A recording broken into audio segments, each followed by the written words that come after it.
ladies and gentlemen, can you all hear me? Okay.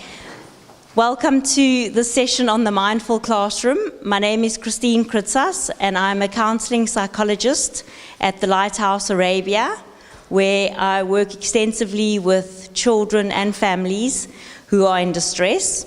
And today I'm just going to share with you a bit about the Lighthouse.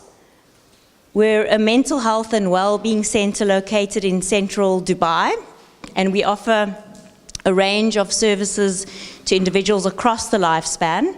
And we also offer psychological care and psychiatric services to individuals. And we have a team of internationally trained clinicians, of which 2 of them are in our midst here this morning. Nikita O'Leary, you can just raise your hand there, and Catherine Frogley. And we also have some of our interns who've joined us as well, Olivia and Laura, thank you. So if you have any questions afterwards, you're welcome to speak with either one of us. So before we get started here today, I don't know who's going to need this mindful moment more, you or me. Because trying to set up the technical support and getting everything organized this morning and transitioning from traveling from the marina to this location, I don't know if I brought all parts of myself with me. And so the same applies to you, is that when we're transitioning and we're moving from one session to the next, that we can often feel a bit flustered or overwhelmed. And so I'm going to ask us to all engage in a mindful moment together. And what I'm going to ask of you is to please put your phones on silent and put them away for this exercise. And I'm going to also ask you to plant your feet firmly on the ground and to get very comfortable in your seats. And then I'm going to ask you, not right now, but I'm going to ask you to close your eyes. And if you don't feel comfortable closing your eyes, just lowering your gaze. And then we're going to do some mindful breathing. And when it's time to open your eyes again, I'm going to ring the meditation bell. And when you can no longer hear the sound of the bell, it will be your cue to open your eyes. Okay. So now we're going to engage in the mindful moment. I'm going to ask you to close your eyes for me. And what I'd like for you to do is I want you to imagine that your body is like a tall building here in Dubai. Not very difficult to do. And that there is an elevator in your chest. And every time you breathe in through your nose, I want you to imagine that the elevator is moving up right to the top of your throat. And every time you breathe out through your mouth, the elevator is moving down deep into your belly. And I want you to focus on your breathing as the elevator moves up and down your chest. And if your mind starts to wander, just let it wander. That's what minds do. They like to think. But with that gentle awareness, just bringing your attention back to your breathing.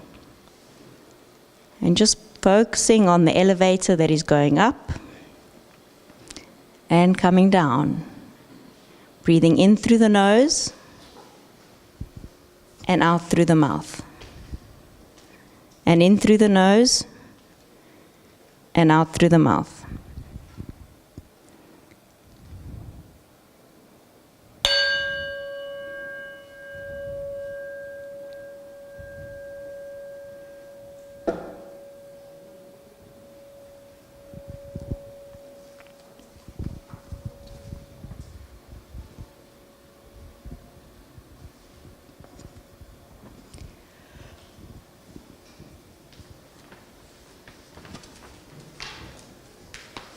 Welcome. You have a new presenter standing in front of you. So, today's agenda, what I want to stress today is that mindfulness should no longer be considered as a nice to have for teachers. It is a must have for teachers. It keeps our brains healthy, it helps us to regulate our emotions, it protects us from toxic stress.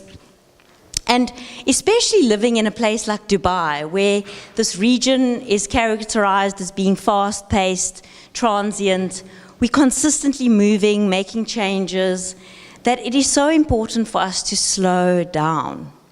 And what I have found is that in my own practice of mindfulness is that it really does help with this. It helps for me to slow down and to just pay attention to what is happening right now.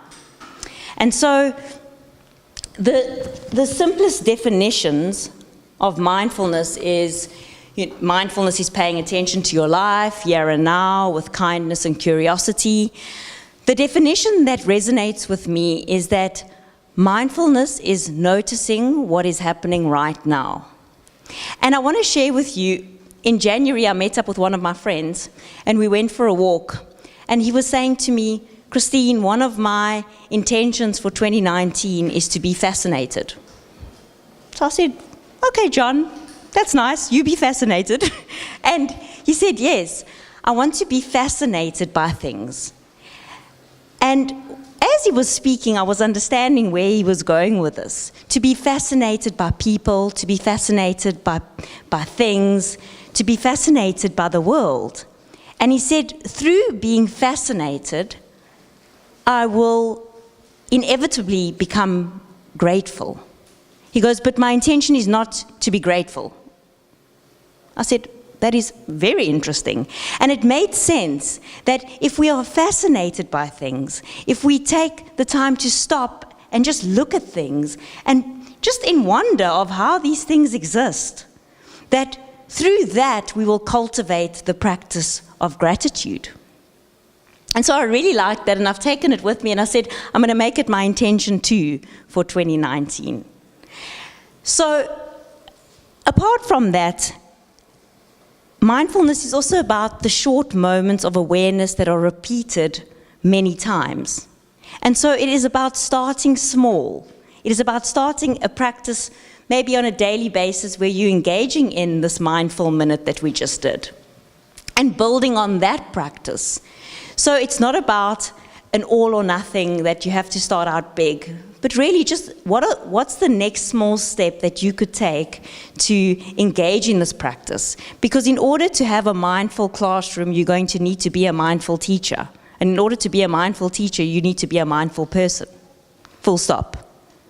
And you will always carry all the parts of you into the classroom. So who you are when you're with your friends will be who you are when you're with these children. So, what mindfulness is not. I think we need to get clear on what mindfulness is not. Mindfulness is not about being in a continuous state of calmness. It is not a calming or a behavioral tool. Don't get me wrong. Feeling calm is a nice byproduct of mindfulness. But to suggest that that is how we need to be, and especially to suggest that to kids, is going to make them feel like they're failing time and time again when they do feel angry. So being mindful is about introducing children to their entire spectrum of experiences, their entire spectrum of emotions. So we don't want to place a higher value on calmness than what we do on the feelings of anger, right? And instead of we want to normalize all feelings. So for a child, if they are noticing that they are feeling angry right now, they too are being mindful, right? Another thing that mindfulness is not is the absence of thought. If it were, it would be completely impossible. We can't stop our minds from thinking. So it is not the absence of thought. If anything, it gives us the sense of having awareness of our thoughts and becoming gentle observers of the things that we're thinking. And through observing our thoughts, we can then make conscious choices as to whether or not we want to hold on to this thought, or we want to feed this thought, or if we want to maybe look at feeding another thought. So it's not about the absence of thought, but it's about just having awareness of the things that we're thinking, awareness of the things that we're feeling. Mindfulness is not religious. It is a human practice of compassionate and intentional awareness, which requires no dogmatic or spiritual beliefs. Okay? Yes, it does fall into some religious practices, but in itself, it does not need to be. Okay? It can be a secular mental training that you're doing. Neither is it a silver bullet, and I need to stress this, because mindfulness has become such a trendy word. It can cure everything. You just need to be more mindful, and then all is good with you. And if you practice it in the classroom with your children, you will have no kids with ADHD and no kids with behavioral difficulties. And that is absolutely not true and very unrealistic to think that is the case. So it's not a one-size-fits-all. And I actually read an interesting article in preparation for this session that mind wandering is very good for boosting creativity. And so mind wandering is on the opposite side of the spectrum to mindfulness. So mind wandering is engaging in downtime, and having downtime be something that you do from one moment to the next as well, where you're just not thinking really, you're just allowing your mind to wander. You're not focusing on anything. And that is where a lot of ideas come from, and that is where creativity brews from. Okay? So now that we know what it is and what it's not, the goal of mindfulness is being able to be aware of things that are happening around you, having a deeper sense of awareness, the ability to recognize and navigate our emotions, working on impulse control, the ability to have more attention and focus in any given time. So through working on these areas, kids can be taught how to mindfully respond rather than immediately react to situations. And what I want to say about this is I absolutely love this drawing, this diagram. And it is something that I often share with kids in my work with them. And it reminds me of the quote by Viktor Frankl, the Holocaust survivor, where he says, between stimulus and response lies choice. And so with mindfulness, and with becoming aware of the things that we are thinking, becoming aware of the things that we're feeling, in any given moment when we are approached and we're experiencing some sort of stimulus or situation, that in that moment we still have the opportunity to choose. Because mindfulness also helps us to slow down, to stop, to pause, to think about how is it that we would like to respond in the situation and which response is going to yield the most favorable consequences for us. Okay? So a way of explaining this to kids as well, when I want to get them to become gentle observers of their thoughts and of their feelings, I love dancing. So, I mean, no surprise that I had to use the analogy of being on a dance floor. And so I would explain to them that they're on this dance floor. I want you yourselves to imagine that you're on a dance floor and you're dancing with your feelings and your emotions, and you're doing the tango and the salsa, and you're engaging with all these feelings and emotions on the dance floor. And then at some point, you yourself step off the dance floor, you leave the feelings and the thoughts to be dancing with each other, you step off the dance floor, and you climb up this twirly staircase, and you get to the top of the staircase, and you stand on a balcony, and you look down, and you observe these thoughts and these feelings that are in this dance together. But you're up here, and you're looking down at your thoughts and your feelings, and in that moment you realize that you are not your thoughts, and you are not your feelings, and that you have a choice over here. Here's the choice, to decide which thoughts and feelings you're going to dance with. Which thoughts and feelings are you going to entertain? Are you going to feed? Are you going to fight? And which ones are you just going to let be? And usually they get it. Usually they get it when I use an analogy that works for me. And what I want to suggest to you is that if that analogy doesn't work for you, don't use it. Don't use anything that doesn't resonate with you, because kids will not buy it. Kids buy authenticity. Kids buy something when you buy something. So be sure to buy it and then speak about it. Okay? Right. So research has shown that mindfulness it has multiple benefits. And I'm going to let you read through this list, some of which I'm sure many of you have heard of before. But what I do want to share with you is in a recent study conducted on 102 adolescents who were being treated for mental health problems in an outpatient psychiatric clinic, almost 80% were no longer diagnosed with one or more of their mental health diagnoses after an 8-week mindfulness-based stress reduction for teens program that they were engaged in. I found that to be quite fascinating.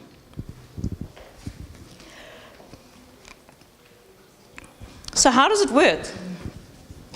After 8 weeks of 30-minute daily practice, what they're finding is that it appears to make measurable changes in the brain regions associated with memory, sense of self, empathy, stress. They also found that there was increased gray matter density in the hippocampus, the part of the brain that is responsible for learning and memory.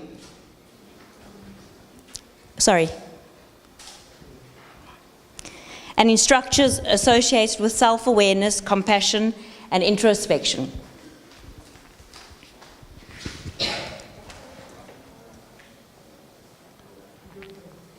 Okay, so being the mindful teacher. Now we get on to relational mindfulness.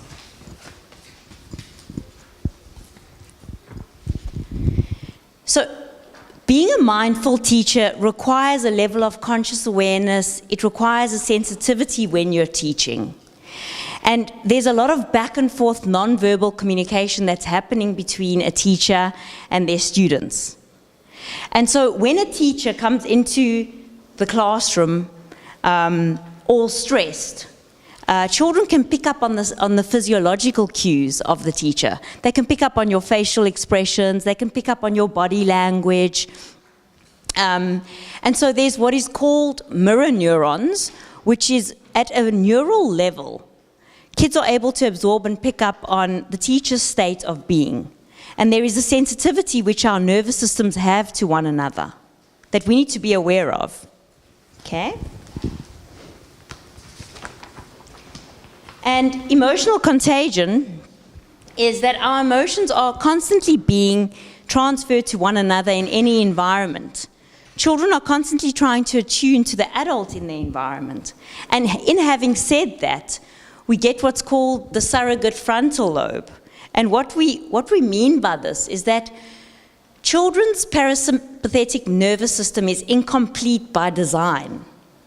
A child's frontal lobe, the part of the brain that is responsible for executive functioning and effective decision-making skills, is only fully developed when they are in their early adulthood, so 20s, 21, 22, 23, 24, 25.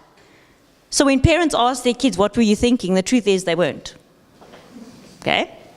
So parents and the adults in the environment are relied upon by these children to be that surrogate frontal lobe for them. So if you yourself are flipping your lid, or you yourself walk into the classroom and you're feeling stressed before these kids are about to write their math test, these kids are going to pick up on that and they're going to themselves feel stressed because the adult that they're attuning to is you.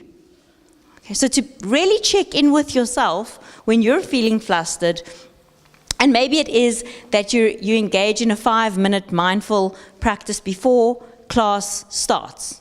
Okay? I also need to be mindful of time, thinking of being mindful. Okay, we've got 20 minutes. So, in a recent study conducted, I found this fascinating.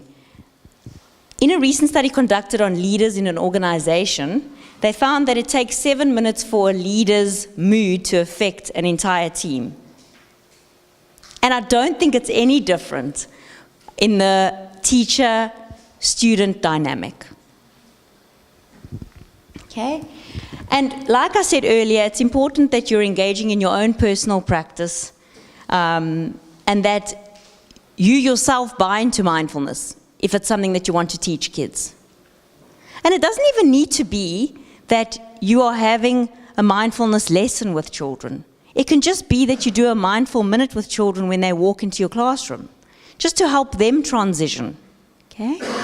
Authenticity, I've also spoken about. It's about bringing your own self into the room, being unique in the way that you teach mindfulness to children. Okay.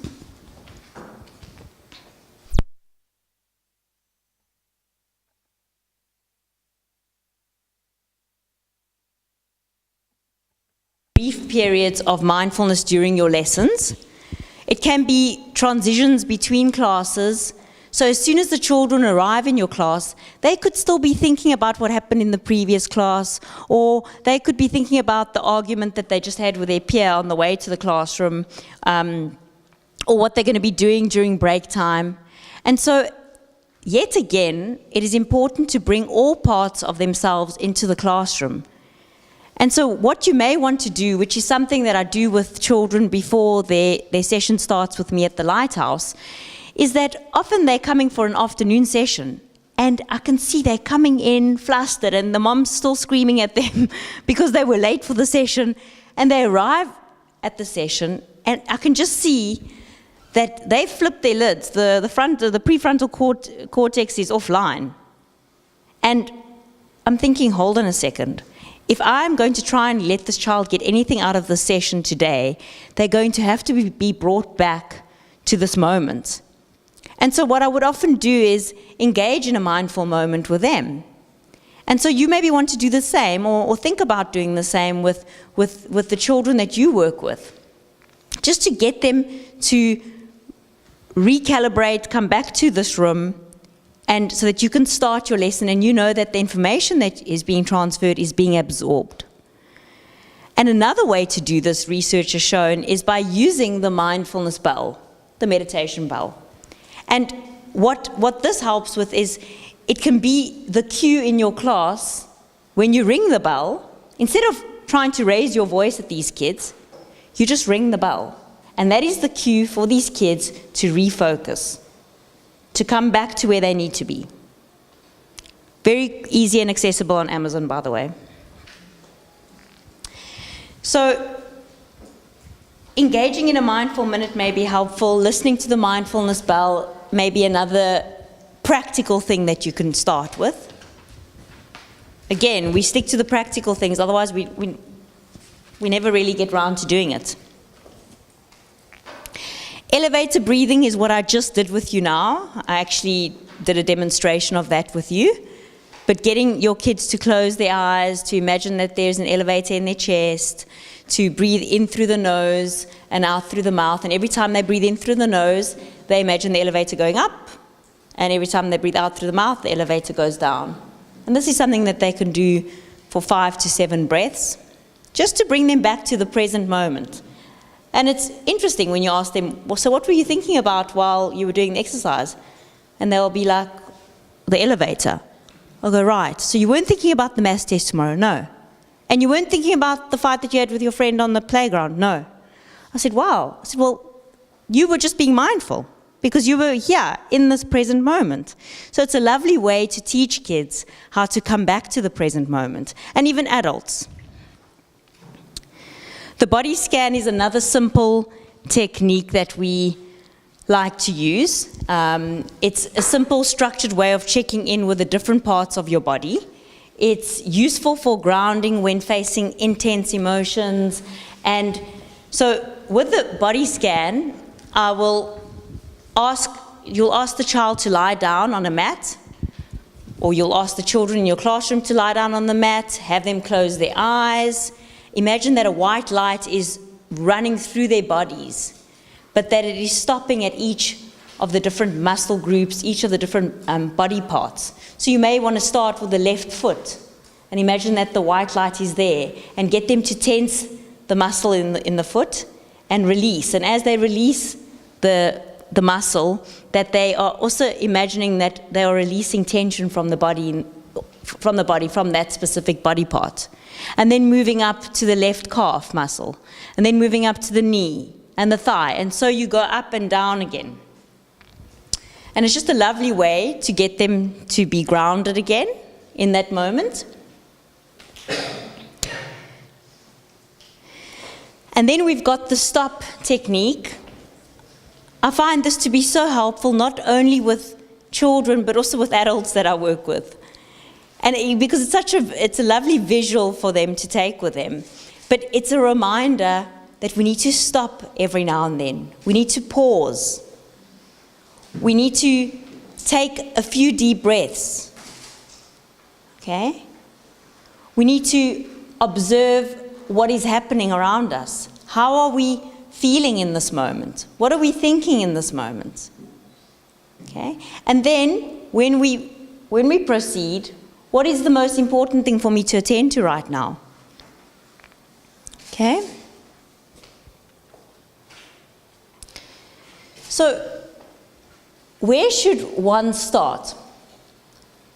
I think starting a mindfulness practice would require for you to start with yourself, or to start with your spouse, or to start at home, and then to take it into the classroom.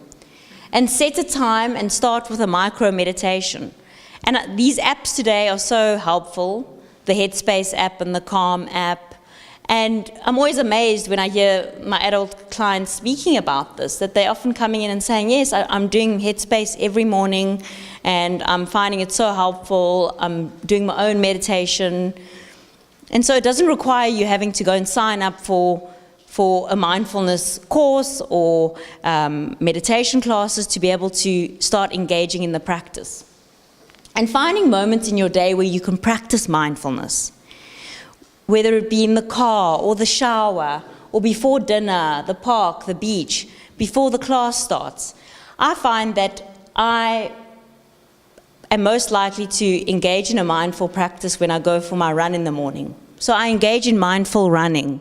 And what I mean by that is I'm paying attention to every time my feet hit the ground. I'm paying attention to the fact that I don't want my whole foot to hit the ground, but I only want to run on my toes. Okay?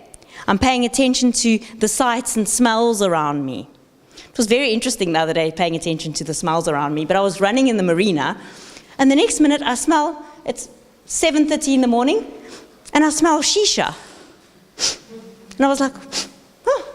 And I looked to the right, and as I was running past the one restaurant, there was a lady sitting smoking shisha. And I thought to myself, good on you for doing what you feel like doing.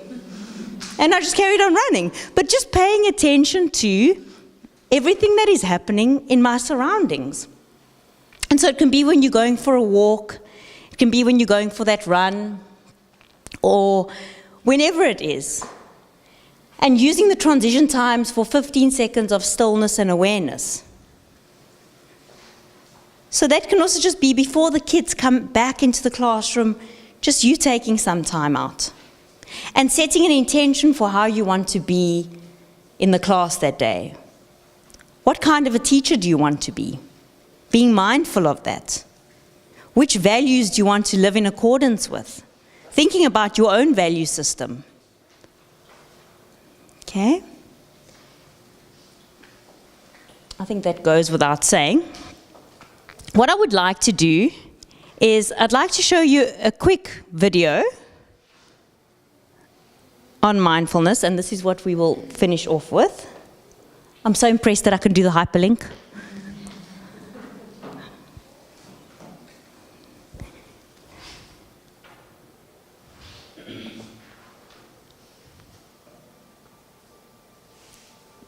Where do you put the volume? Oh, wait. Do we know where the volume is? Yeah. Wait.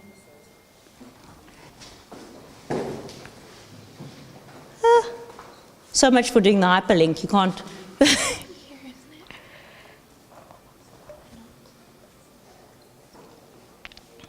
Okay, well, if I can't find it, I'm going to ask. Wait.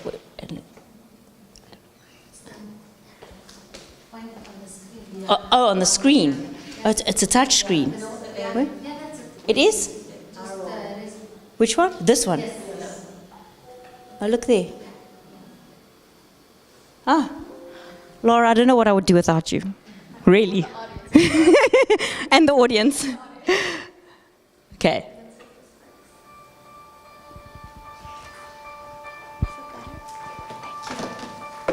Hokusai says, look carefully. He says, pay attention, notice. He says, keep looking, stay curious. He says, there is no end to seeing. He says, look forward to getting old. He says, keep changing, you just get more who you really are. He says, get stuck, accept it, repeat yourself as long as it's interesting. He says, keep doing what you love. He says, keep praying. He says, every one of us is a child. Every one of us is ancient. Every one of us has a body. He says, every one of us is frightened. He says, every one of us has to find a way to live with fear. He says, everything is alive. Shells, building, people, fish, mountains, trees. Wood is alive. Water is alive. Everything has its own life. Everything lives inside us. He says, live with the world inside you. He says it doesn't matter if you draw or write books. It doesn't matter if you saw wood or catch fish. It doesn't matter if you sit at home and stare at the ants on your veranda or the shadows of the trees and grasses in your garden. It matters that you care. It matters that you feel. It matters that you notice. It matters that life lives through you. Contentment is life living through you. Joy is life living through you. Satisfaction and strength are life living through you. Peace is life living through you. He says, don't be afraid. Don't be afraid. Look, feel. Let life take you by the hand. Let life live through you.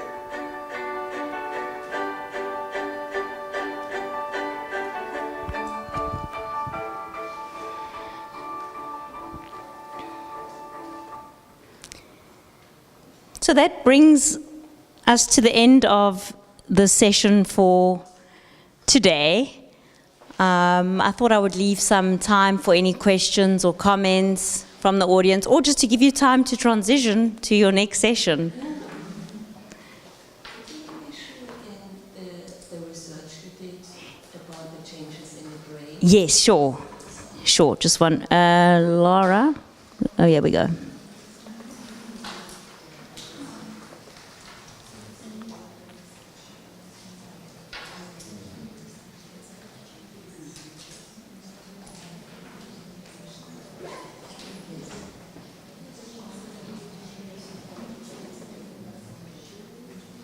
No.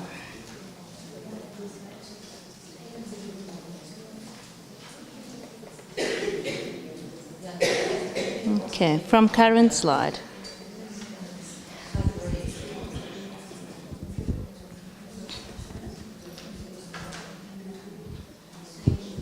Pleasure. Any other questions? How many of you incorporate mindfulness into your teaching at present? Okay. Alrighty. You try. And I think that's important, is that it's a work in progress. About 2-3 years ago, I started meditating. And before that, I don't think you would catch me meditating, because I was of the idea that I'm a runner, and so that I don't know how to sit still and just do this whole meditation thing. So I'm just not going to do it. And about 3 years ago, one of my colleagues at the Lighthouse, Medea Afridi, she runs a healing through meditation group. And she said to me, come in for an individual session one day. So I said, okay. So I go in for the session, and she does a healing on me, and all that she asked was that I close my eyes and just focus on my breathing, if I can, for 5-10 minutes. And so that's what I did. But while I was sitting there, I felt myself rocking. And I thought, wait a second. So when we came out of the meditation, I said to Medea, I was rocking. The only place I rock is on the dance floor. I said, what was going on? She said to me, Christine, she goes, it's when you actually sit still, you can feel universal energy. And I was just amazed. And I would leave those sessions feeling like I had more energy. I would sleep better during my days, during the evenings. But it was through my work with her that I bought into the concept of meditation. And it is something that I practice now, whether it be on a daily basis or a weekly basis. There are no rules about it. And this is what I want to encourage you, is to step away from living the rules-driven life and look at living the values-driven life, where meditation is something that I value. It's not a rule. And so I don't feel like I've failed or, I'm not doing good enough when I wake up one morning and I don't do the meditation.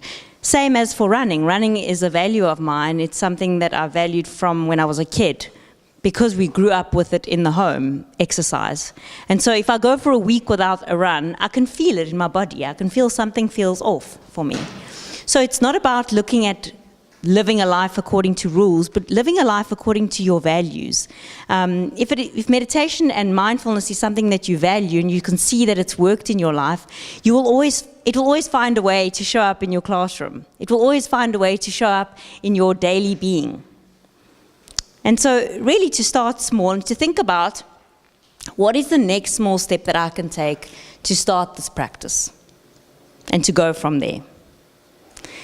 Something that I didn't mention earlier with regards to the services that we offer at the Lighthouse, and something that I just want to mention briefly, I see we've got a few minutes, is we run a Learn to Change initiative at the Lighthouse, which is an awareness raising and community outreach project, which means that we go out into schools around Dubai and we offer psychoeducational talks to the teachers, to the students, to the parenting communities of these schools on a wide range of topics. And we do this free of charge. And so this is part of our community outreach project, and we've been running it for a few years now. And we find great joy in being able to go out into the community and to raise awareness, not only on these psychoeducational topics, but also around mental health specifically, and destigmatizing mental health and normalizing a lot of what people go through. So that is also another initiative that we run at the Lighthouse. And if you would like to be in touch with us, I'm just going to fast forward. You're welcome to contact us.